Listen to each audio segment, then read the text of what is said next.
Good morning, everybody. We're back to reading a chapter a day, and today the chapter we have to read is chapter 9, The Plan of Forgiveness. So this chapter has 8 sections, which are 1. Asking for what you want. 2. Hearing God's answer in everyone. 3. The correction of error. 4. Looking beyond error. 5. The unhealed healer. 6. The witness to your reality. 7. The 2 evaluations. And 8. Grandeur versus grandiosity. So before we start, I'm going to say the healer's prayer so the Holy Spirit takes over this reading. I am here only to be truly helpful. I am here to represent Him who sent me. I do not have to worry about what to say or what to do because He who sent me will direct me.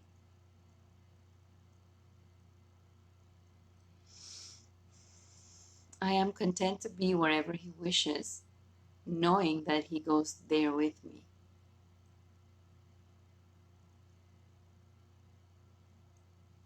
I am healed as I let Him teach me how to heal.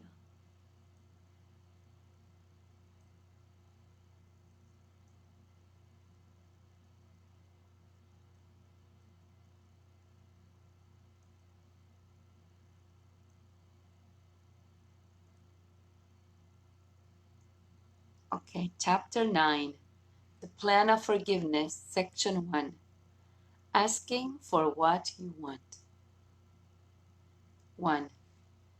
Fear of the will of God is one of the strangest beliefs that the human mind has ever made.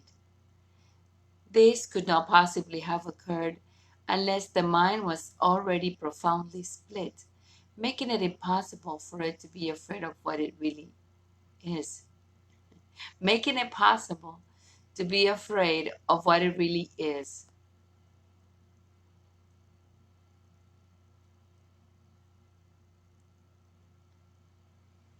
It is apparent that reality cannot threaten, quote unquote, anything except illusions, because reality can only uphold truth.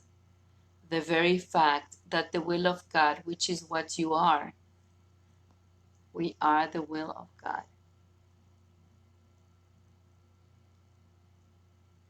is perceived as fearful to you, demonstrates that you are afraid of what you are.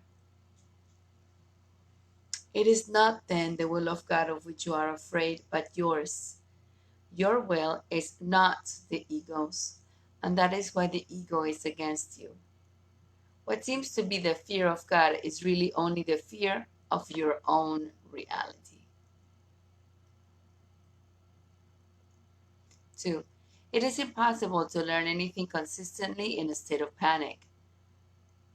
If the purpose of this course is to learn what you are, and if you have already decided that what you are is fearful, then it must follow that you will not learn this course.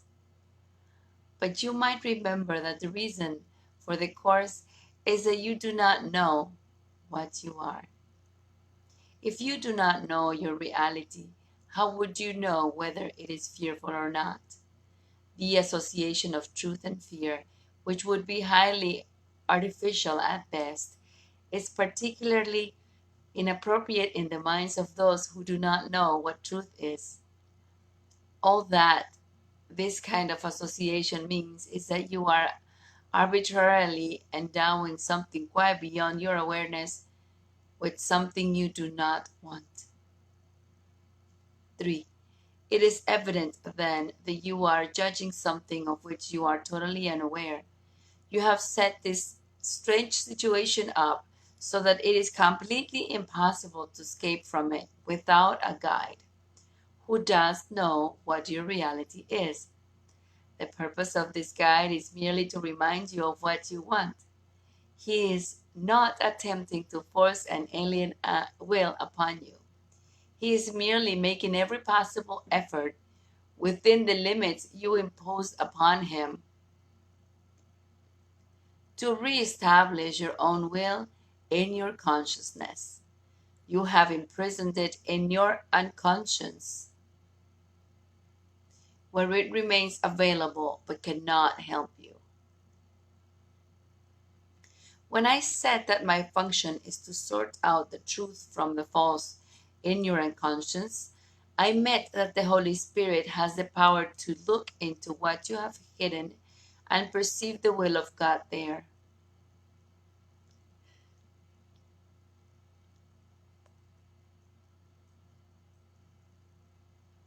4. His perception of this will can make it real to you because he is in your mind and therefore he is your reality. If then his perception of your mind brings its reality to you, he is teaching you what you are. The only source of fear in this whole process can only be that you think you lose. But it only is only what the Holy Spirit sees that you can possibly have. We have emphasized many times that the Holy Spirit will never call upon you to sacrifice anything.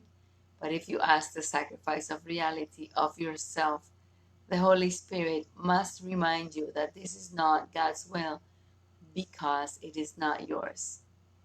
5. There is no difference between your will and God's. If you did not have a divided will, you would recognize that willing is salvation because it is communication.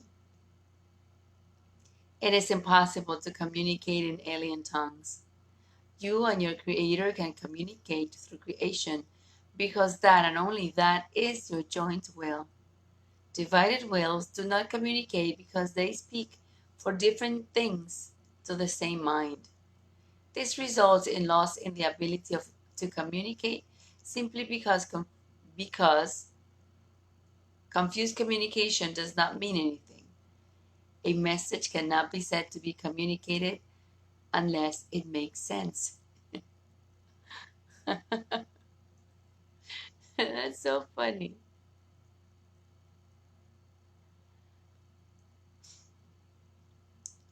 A message cannot be said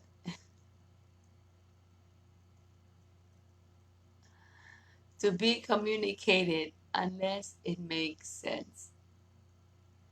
6. How sensible can your messages be when you ask for what you don't want?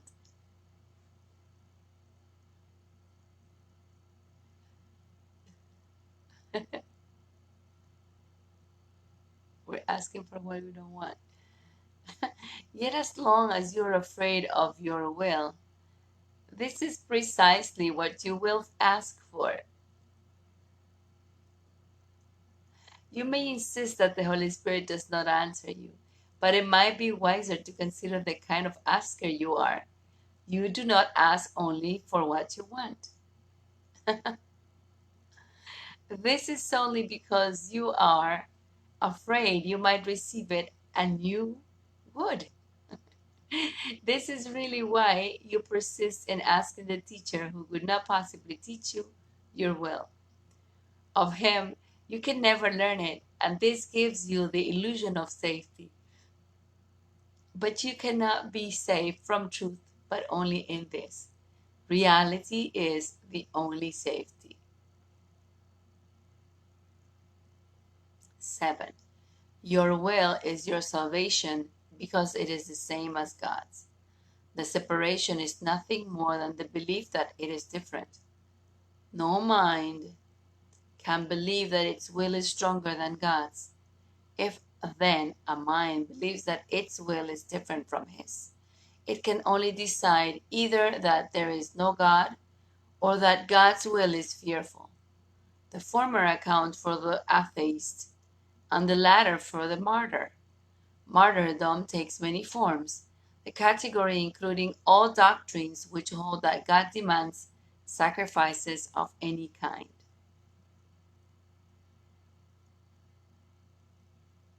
8. Either basic type of insane decision will induce panic because the atheist believes he is alone and the martyr believes that God is crucifying him. Both really fear both abandonment and retaliation, but the former is more reactive against abandonment and the latter against retaliation. The atheist maintains that God has left him, but he does not care. He will, however, become very fearful and hence very angry if anyone suggests that God has not left him. The martyr, on the other hand, is more aware. Excuse me. The martyr, on the other hand, is more aware of guilt and believing that punishment is inevitable, attempts to teach himself to like it.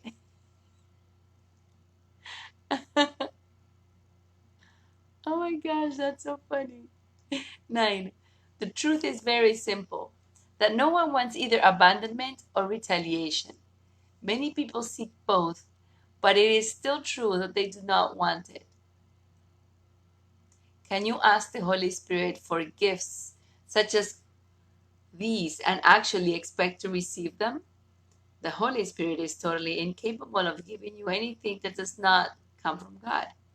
His task is not to make anything for you.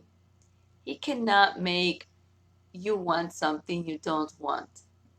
When you ask the universal giver for what you do not want, you are asking for what cannot be given because it was never created.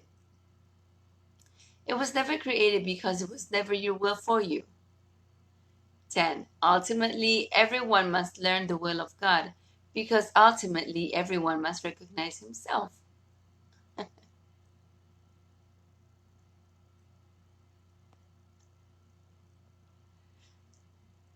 This recognition is the recognition that his will and God's are one. In the presence of truth, there are no unbelievers and no sacrifices. In the security of reality, fear is totally meaningless. To deny what is can only seem to be fearful. Fear cannot be real without a cause, and God is the only cause. God is love, and you do want him.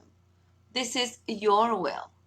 Ask for this, and you will be answered because you will be asking only for what belongs to you. 11.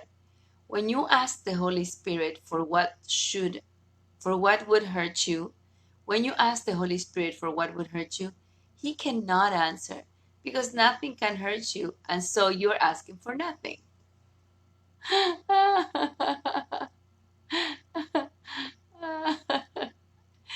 Any desire which stems from the ego is a desire for nothing, and to ask for it is not a request. It is merely a denial in the form of a request. The Holy Spirit is not concerned with form at all, being aware only of meaning. The ego cannot ask the Holy Spirit for anything because there is complete communication failure between them. But you can ask everything of the Holy Spirit because your requests are real, being of your will. Would the Holy Spirit deny the will of God? And could he fail to recognize it in God's sons? 12. The energy which you would withdraw from creation, you expend on fear. The energy which you withdraw from creation, you expend on fear. This is not because your energy is limited, but because you have limited it. You do not realize the enormous waste of energy which you expend in denying truth. What should you say of someone who persisted in attempting the impossible and believed that to achieve it is success? The belief that you must have the impossible in order to be happy is totally at variance with the principle of creation. God could not will that happiness depended on what you could never have.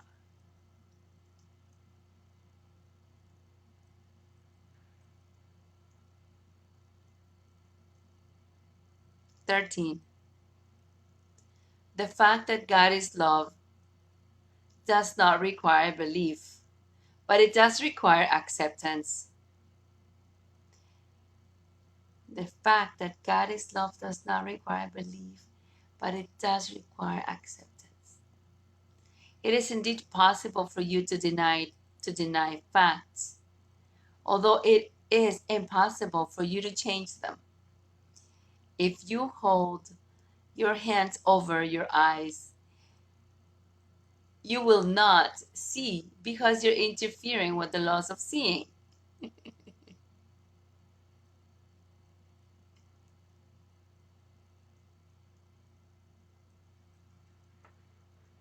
If you deny love, you will not know it because your cooperation is the law of its being. You cannot change laws you did not make. And the laws of happiness were created for you, not by you. 14. Attempts of any kind to deny what is are fearful, and if they are strong, they will induce panic.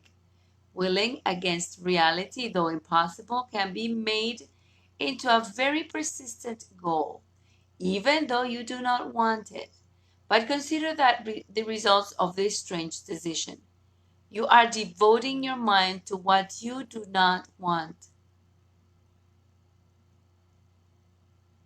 How real can this devotion be? If you do not want it, it was never created. Because I am the will of God, and if I don't want it, it could not be created. That's so funny. If it was never created, it is nothing. Can you really devote yourself to nothing? Ay, Dios mío, that's so funny.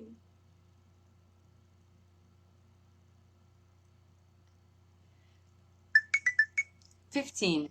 God, in his devotion to you, created you devoted to everything and gave you what you are devoted to. Otherwise, you would not have been created perfect. Reality is everything, and therefore you have everything because you are real. You cannot make the unreal because the absence of reality is fearful, and fear cannot be created. As long as you believe that fear is possible, you will not create. Opposing orders of reality make reality meaningless, and reality is meaning. 16. Remember then that God's will is already possible, and nothing else will ever be. This is the simple acceptance of reality because only this is real. You cannot distort reality and know what it is. And if you do distort reality, you will experience anxiety, depression, and ultimately panic because you are trying to make yourself unreal. When you feel these things, do not try to look beyond yourself for truth can only be within you. Say therefore, Christ is in me.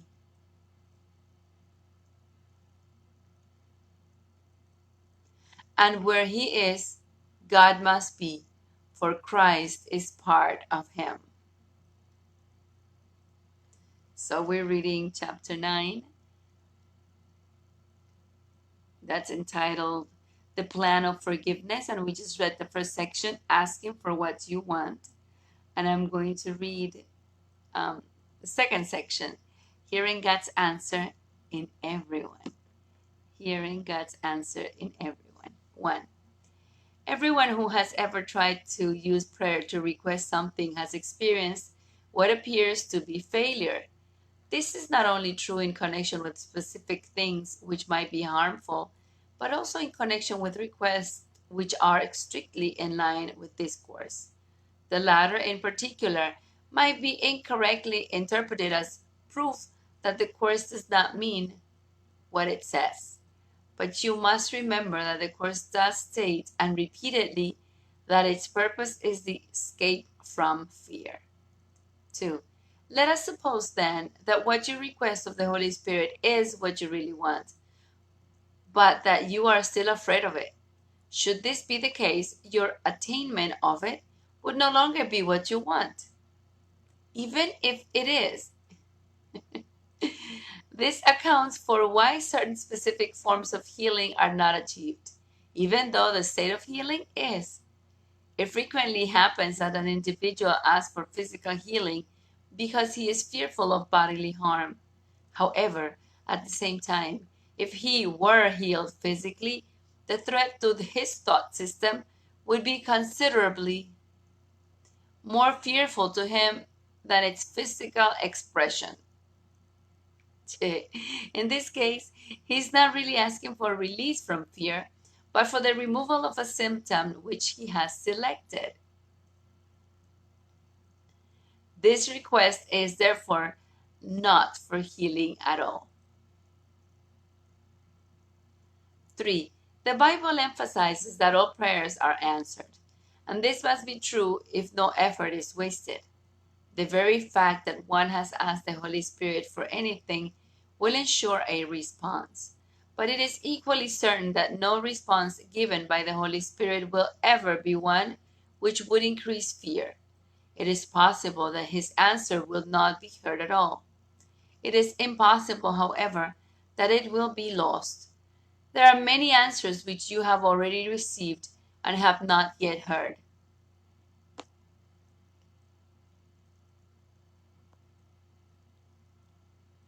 I assure you that they are waiting for you. It is indeed true that no effort is wasted.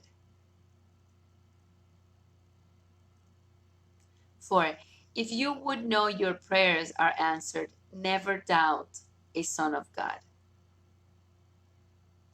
Do not question him and do not confound him, for your faith in him is your faith in yourself.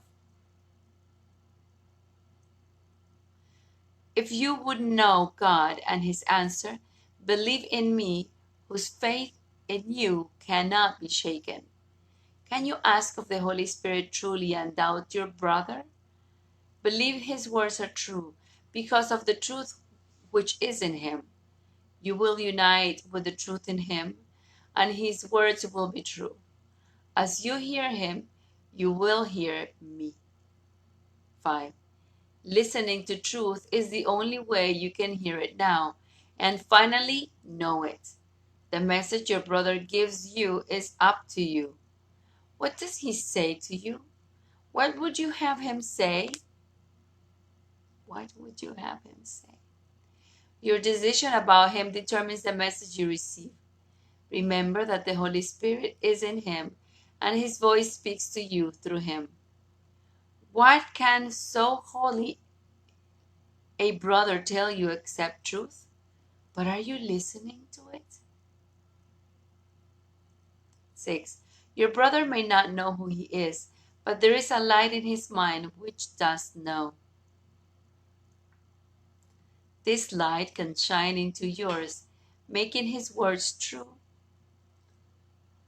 This light can shine into yours, making his words true, and your mind able to hear them. His words are the Holy Spirit's answer to you. Is your faith in him strong enough to let you listen and hear? Salvation is of your brother. The Holy Spirit extends from your mind to his and answers you. The Holy Spirit extends from your mind to his and answers you. You cannot hear the voice of God in yourself alone. Because you are not alone. And his answer is only for what you are. Wow. 7. You will not know the trust I have in you unless you extend it. You will not trust the guidance of the Holy Spirit or believe that it is for you unless you hear it in others. It must be for your brother because it is for you. Would God have created a voice for you alone? Could you hear his answer except as he answers all of God's sons? Hear of your brother what you would have me hear of you, for you would not want me to be deceived. 8. I love you for the truth in you, as God does. Your deceptions may deceive you, but they cannot deceive me. Knowing what you are, I cannot doubt you. I hear only the Holy Spirit in you, who speaks to me through you. I'm going to say that again. I hear only the Holy Spirit in you, who speaks to me through you. If you would hear me, hear my brothers in whom God's voice speaks. The answer to all your prayers lies in them.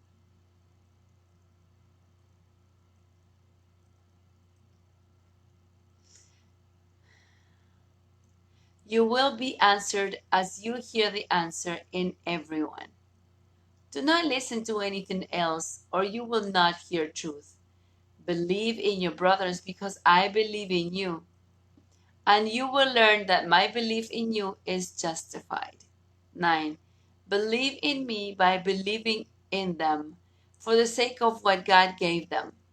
They will answer you if you learn to ask truth of them. Do not ask for blessing without blessing them, for only in this way can you learn how blessed you are. By following this way, you are looking for the truth in you. This is not going beyond yourself, but toward yourself. Hear only God's answer in His Sons, and you are answered. 10.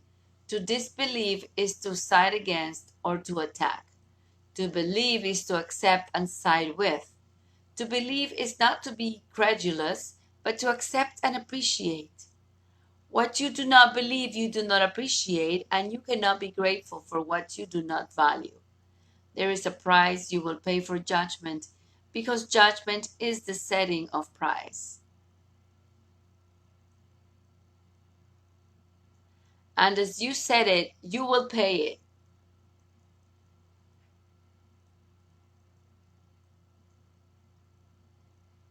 If paying is equated with getting, you will set the price low, but say it again. If paying is equated with getting, you will set the price low, but demand a high return. But you will have forgotten that to price is to value, so that your return is in proportion to your judgment or worth. 11. If paying is associated with giving, it cannot be perceived as loss, and the reciprocal relationship of giving and receiving will be recognized. The price will then be set high because of the value of the return. The price for getting is to lose sight of value, making it inevitable that you will not value what you receive. Valuing it little, you will not appreciate it and you will not want it. Never forget then that you have set the value on what you receive and have priced it by what you give.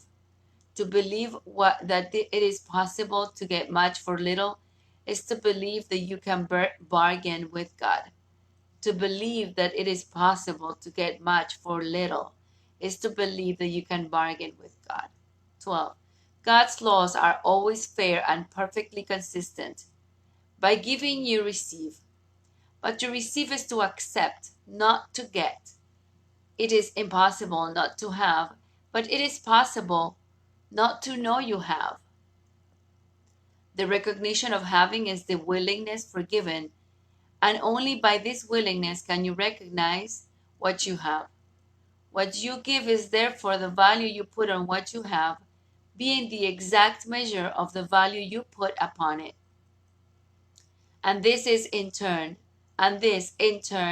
is the measure of how much you want it. 13. You can ask of the Holy Spirit then only by giving to Him. And you can give to Him only where you see Him. If you see Him in everyone, consider how much you will be asking of Him and how much you will receive.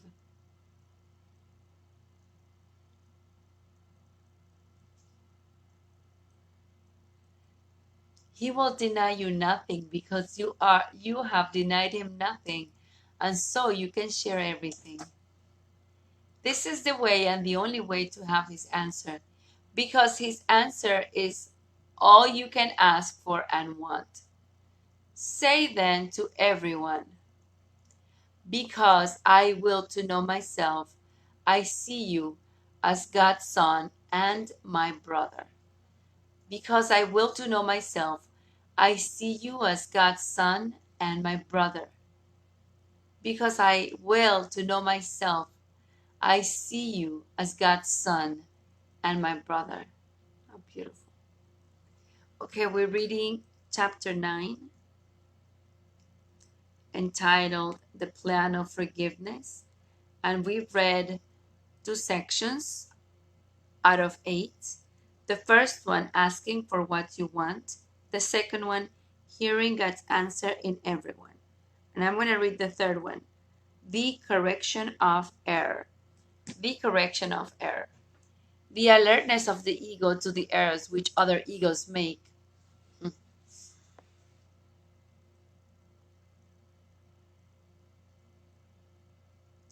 The alertness of the ego to the errors which other egos make is not the kind of vigilance which the Holy Spirit would have you maintain. It is not the kind of vigilance which the Holy Spirit would have you maintain. Egos are critical in terms of the kind of sense they stand for. They understand this kind of sense because it is sensible to them. To the Holy Spirit, it makes no sense at all. To the ego, it is kind and right and good to to point out errors and correct them. This makes perfect sense to the ego, which is totally unaware of what errors are and what correction is. Errors are the ego. Errors are the ego. And correction of errors of any kind lies solely in the relinquishment of the ego. Good morning. 2. When you correct a brother, you are telling him he is wrong. He may be making no sense at the time. And it is certain that if he is speaking from the ego, he will be making no sense. But your task is still to tell him he is right. You do not tell him this verbally if he is speaking foolishly, because he needs correction at another level, since his error is at another level. He is still right because he is a son of God. His ego is always wrong, no matter what it does or says. 3. If you point out the errors of his ego, you must be seeing him through yours. Simple. Because the Holy Spirit does not perceive his errors.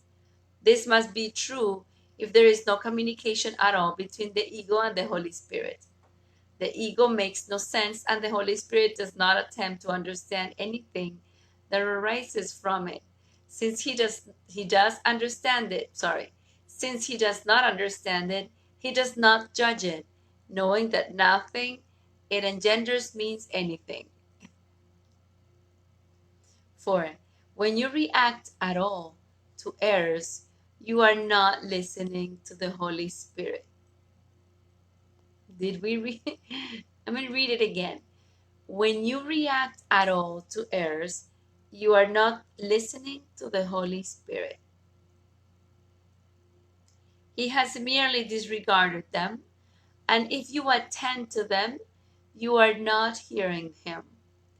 If you do not hear him, you are listening to your ego and making as little sense as your brother whose errors you perceive.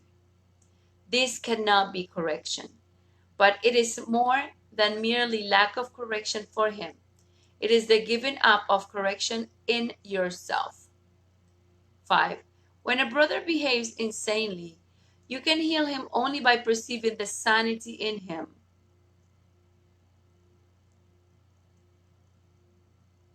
If you perceive his errors and accept them, you are accepting yours. If you want to give yours over to the Holy Spirit, you must do this with his. If you want to give your errors to the Holy Spirit, you must do this with his. What is it?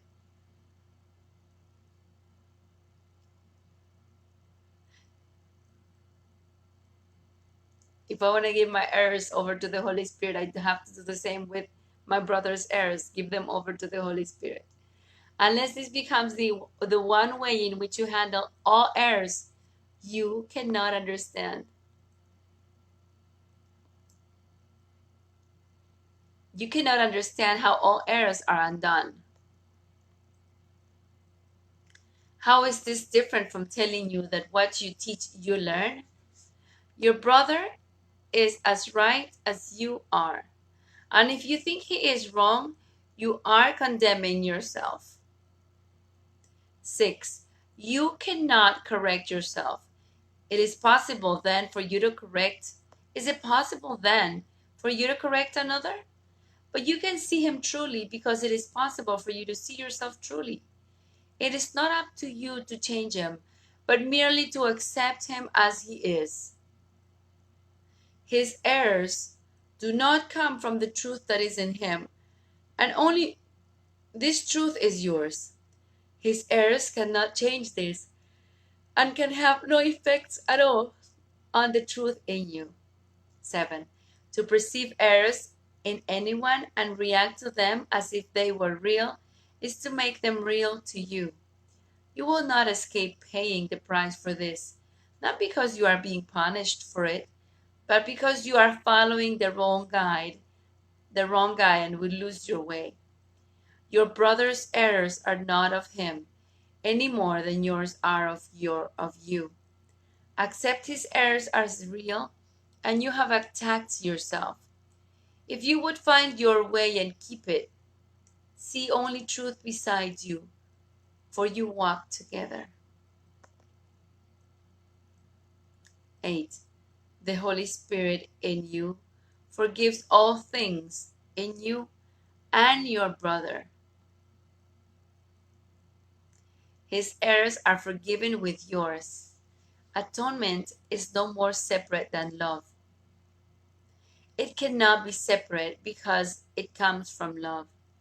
Any attempt you make to correct a brother means that you believe correction by you is possible, and this can only be the arrogance of the ego. Correction is of God, who does not know of arrogance. The Holy Spirit forgives everything because God created everything. Do not undertake his function or you will forget yours. 9. Accept only the function of healing in time, because that is what time is for. God gave you the function to create in eternity. You do not need to learn this, but you do need to learn to want this. And for this, all learning was made. This is the Holy Spirit's good use of an ability which you do not need, but which you have made. Give it to him. You do not know how to use it. He will teach you how to see yourself without condemnation by learning how to look on everything without it. Condemnation will then not be real to you, and all your errors will be forgiven. So I'm reading chapter 9, the plan of forgiveness, and I've read 3 of the 8 sections. 1. Asking for what you want. 2. Hearing God's answer in everyone. 3. The correction of error. And I'm going to read Looking Beyond Error. Looking Beyond Error, section 4. Atonement is for all because it is the way to undo the belief that anything is for you alone. To forgive is to overlook. Look then beyond error and do not let your perception rest upon it. For For you will believe that your perception holds.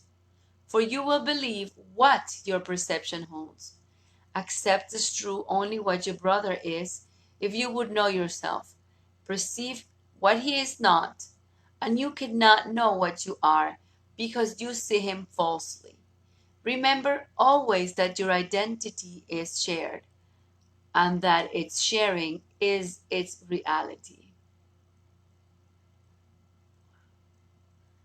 2.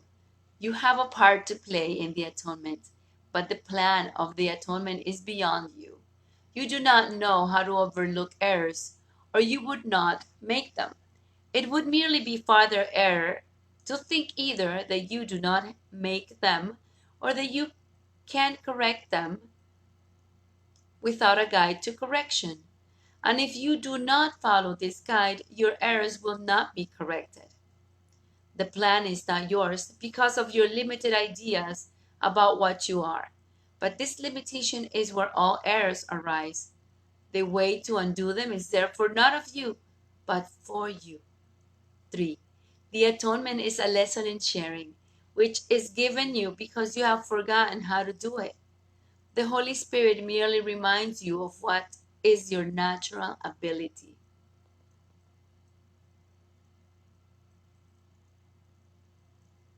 By reinterpreting the ability to attack, which you did make, into the ability to share, he translates what you have made into what God created. But if you would accomplish this through him, you cannot look on your abilities through the eyes of the ego, or you will judge them as it does. All their harmfulness lies in its judgment, as all their helpfulness lies in the judgment of the Holy Spirit. 4. The ego has a plan of forgiveness because you are asking for one, but not of the right teacher. The ego's plan, of course, makes no sense and will not work. By following it, you will merely place yourself in an impossible situation to which the ego always leads you.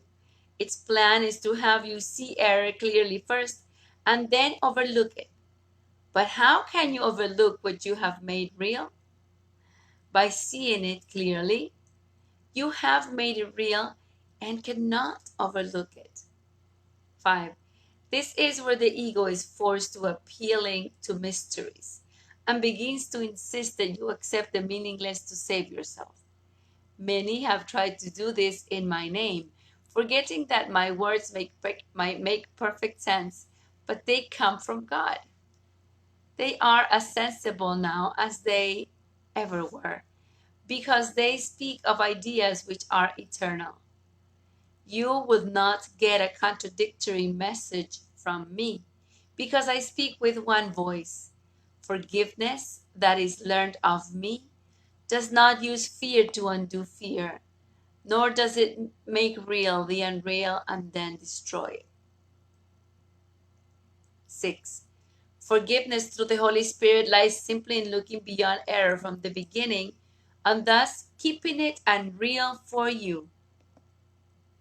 Do not let any belief in its realness enter your mind at all, or you will also believe that you must undo what you have made in order to be forgiven.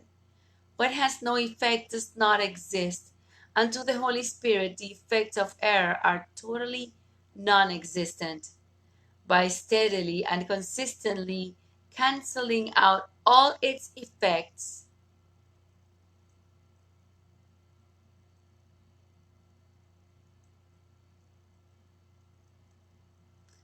everywhere and in all respects, he teaches that the ego does not exist and proves it.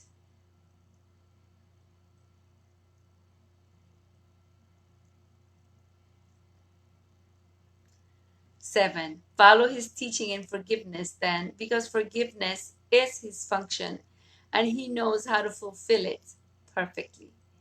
That is what we meant when we was said that miracles are natural, and when they do not occur, something has gone wrong. Miracles are merely the sign of your willingness to follow his plan of salvation. Miracles are merely the sign of your willingness to follow his plan of salvation. in recognition of the fact that you do not know what it is. His work is not your function, and unless you accept this, you cannot learn what your function is.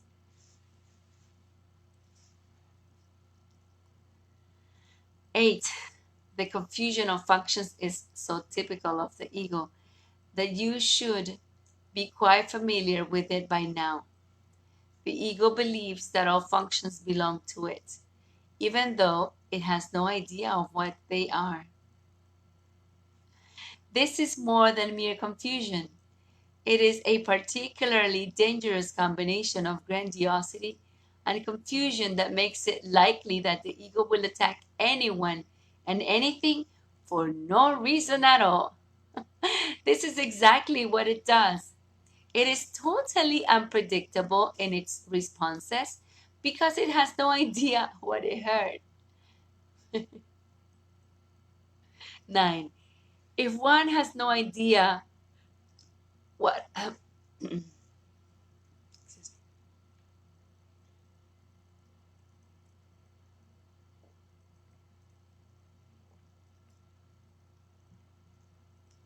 if one has no idea what is happening, how appropriately can you expect him to react?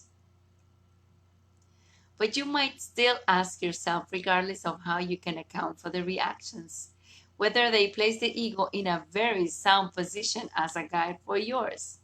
It seems absurd to have to emphasize repeatedly that the ego's qualification as a guide are singularly unfortunate, and that it is a remarkably poor choice as a teacher of salvation.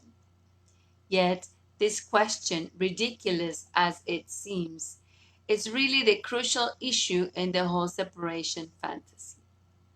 10. Anyone who elects a totally insane guide must be totally insane himself. If it is not true that you do not know the guide is insane. Just a minute. I'm going to reread it. 10.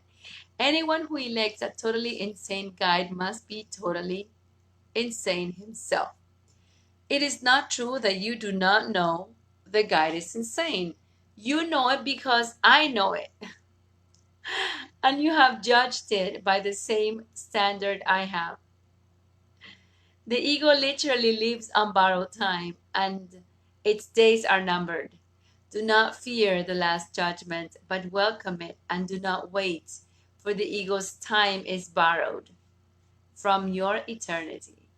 This is the second coming, which was made for you as the first was created. 11.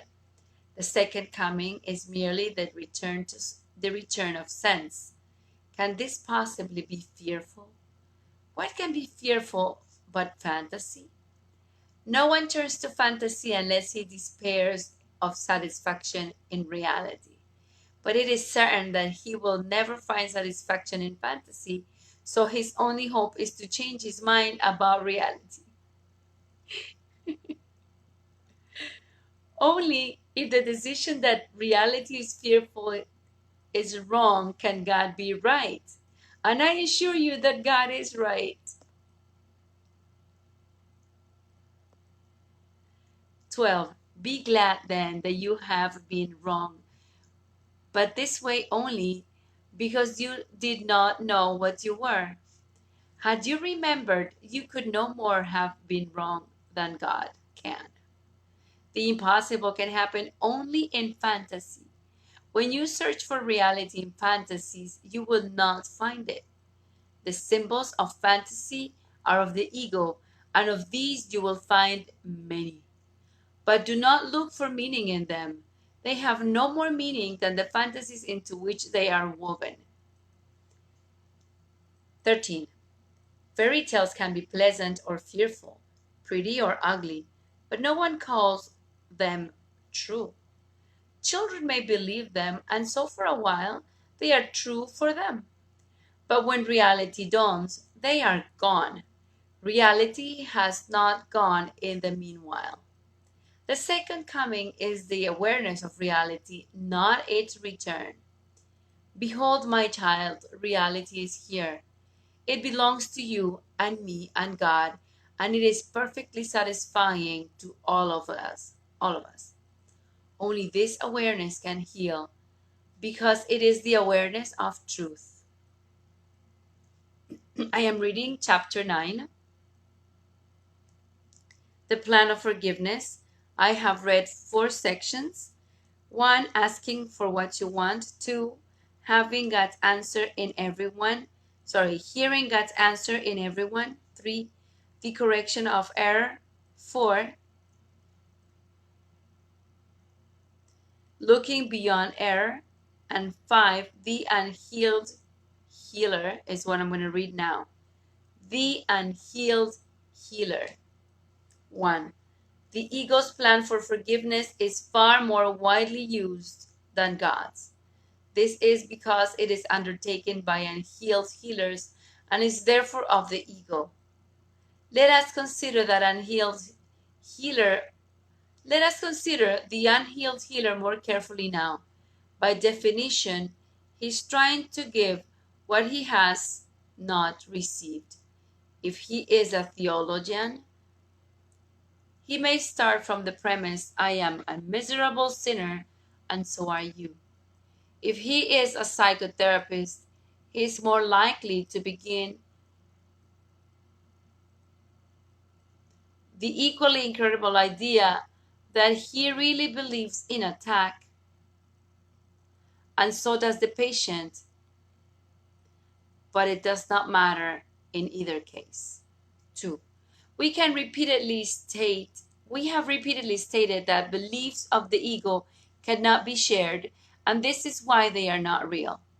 How then can uncovering them make them real? Every healer who searches fantasies for truth must be unhealed because he does not know where to look for truth, and therefore does not have the answer to the problem of healing. There is an advantage to bringing nightmares into awareness, but only to teach that they are not real and that everything they contain is meaningless. The unhealed healer cannot do this because he does not believe it. 3. All unhealed healers follow the ego's plan in one form or another. If they are theologians, they are likely to condemn themselves, teach condemnation, and advocate a very fearful solution. Projecting condemnation onto God, they make him retaliative and fear his retribution. What they have done is merely to identify with the ego, and by perceiving clearly what it does, condemn themselves because of this profound confusion. 4. It is understandable that there has been a revolt against this concept, but to revolt against is still to believe in it. The form of the revolt then is different, but not the content. The new form of the ego's plan is as helpful as the older one because form does not matter to the Holy Spirit and therefore does not matter at all. According to the newer forms of the plan, the therapist interprets the ego symbols in the nightmare and uses them to prove the nightmare is real. Having made it real, he then attempts to dispel its effects by depreciating the importance of the dreamer. 5. This would be a healing approach if the dreamer were properly identified as unreal. But if the dreamer is equated with the mind's corrective power through the Holy Spirit is denied. It is noteworthy that this is a contradiction even in the ego's own terms, and one with it usually does not note, even in its confusion. I'm going to read it again.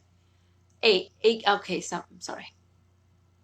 It is noteworthy that this is a contradiction even in the ego's own terms, and one which it usually does note, even in its confusion. If the way to counteract fear is to reduce the importance of the fear, how can this build up ego strength? These perfectly self-evident inconsistencies account for Why, except for certain stylized verbal accounts, nobody can explain what happens in psychotherapy. Nothing real does.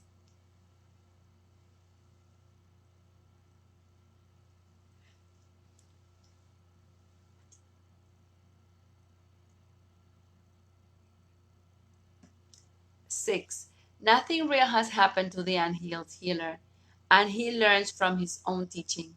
Because his ego is involved, it always attempts to gain some support from the situation.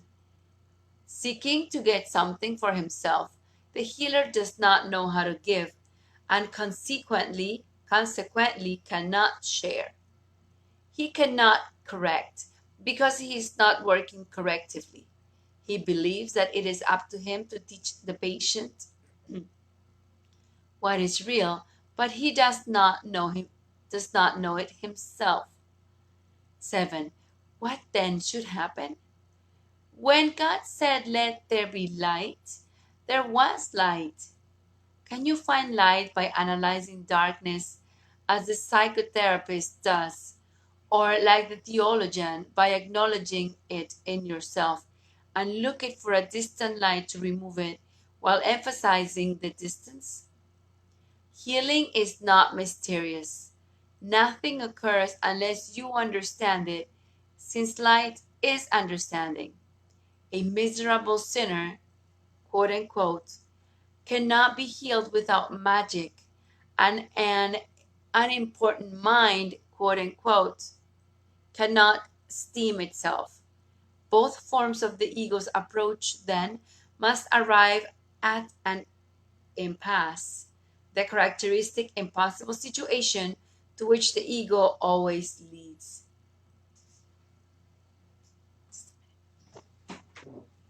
Sorry. 8. It can be helpful to point out to a patient where he is heading, but the point is lost unless he can change his direction. The therapist cannot do this for him, but he also cannot do this for himself. His only meaningful contribution is to present an example of one whose direction has been changed for him and who no longer believes in nightmares of any kind. The light in his mind will therefore answer the questioner, who must decide with God that there is light because he sees it. And by his acknowledgement, the therapist knows it is there. 9. That is how perception ultimately is translated into knowledge.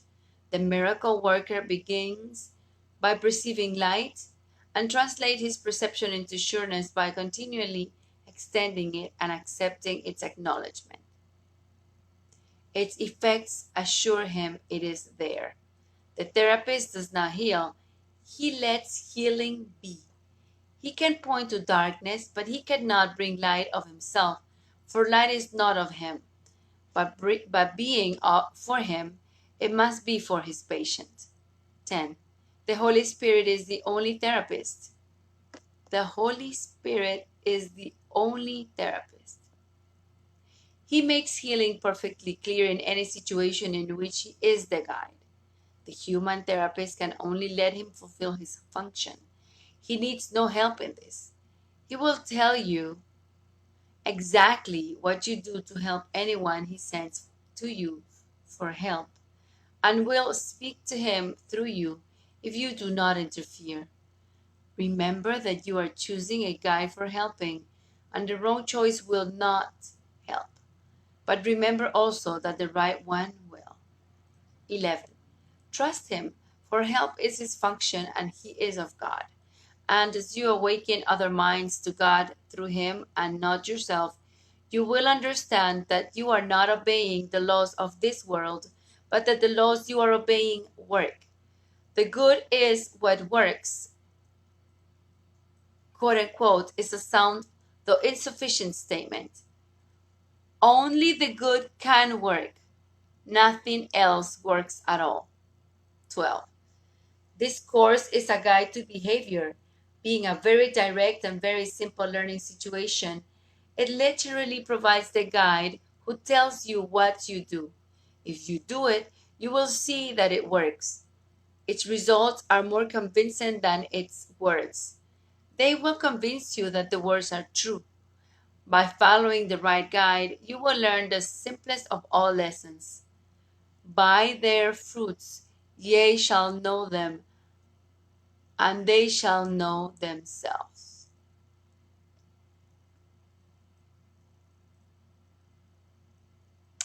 I am going to stop this transmission here, and I will resume it at a later point in the day. Thank you so much for being.